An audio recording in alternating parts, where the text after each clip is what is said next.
My grandfather worked really hard for a company called McDonnell Douglas. He built airplanes out of Long Beach, California. That's a cool job. I'd be on the playground, I'd be bragging about my grandpa building airplanes. I'd be like, he probably did that wing.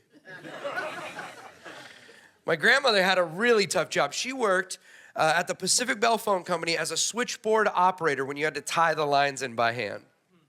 Needless to say, when they retired, they wanted to find a place where they could just rest. And for them, they found this little piece of heaven in southern Oregon called Grants Pass.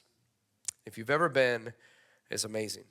It's the type of place that you go hiking and fishing and whitewater rafting. And we would do all of that every summer. Just my sister and I would go hang out with Grandma and Grandpa. But my favorite activity was watching how my grandmother started her mornings. She did the same thing every day. She'd sit in a chair, she'd pour a cup of coffee, and she would work on sewing projects she had no intention of finishing. It puzzled me for the longest time. Why would you work so hard on something and not worried about getting it done? One day I asked her, and she said, life is full of tasks and to-do lists, deadlines that have to be met, things that you have to accomplish. You should have at least one part of your day where you do nothing but sit and remember. And she did this amazingly. She's never too busy to pull up a chair next to you, and while she sewed, if you were smart enough to sit there, she'd drop incredible wisdom about life. One morning I walked in the living room and she looked at me and said, son, which was confusing. Every woman in my family called me son. But she said, listen, life is not about the moment you enter this world. You didn't choose that moment. None of us get to decide when we're going to show up, what we're going to look like, what our family is going to consist of, where we're going to be born, and yet most of us go through life stuck because of how we got started in this thing. Later on, she would say, life isn't about the moment you leave the world either. That moment's always going to come before you wish it would. To my grandmother, the way you measured a good life was simply how you spent the rest of the moments in between. And I watched her do this better than most people.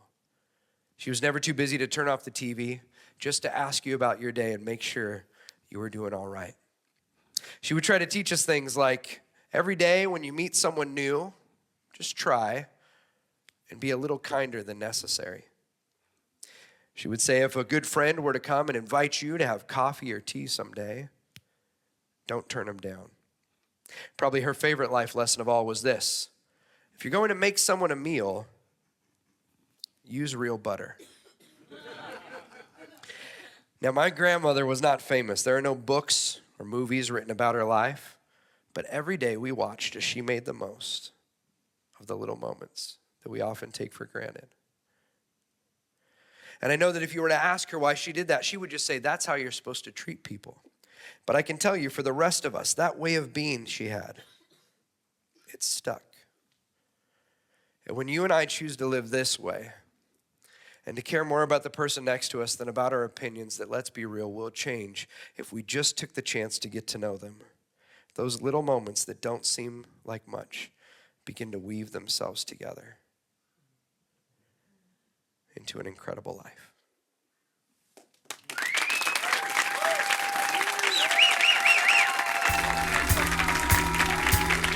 Friends, thanks so much for coming out tonight. Go out there and chase some wonder. I'll see y'all later. Have a good one.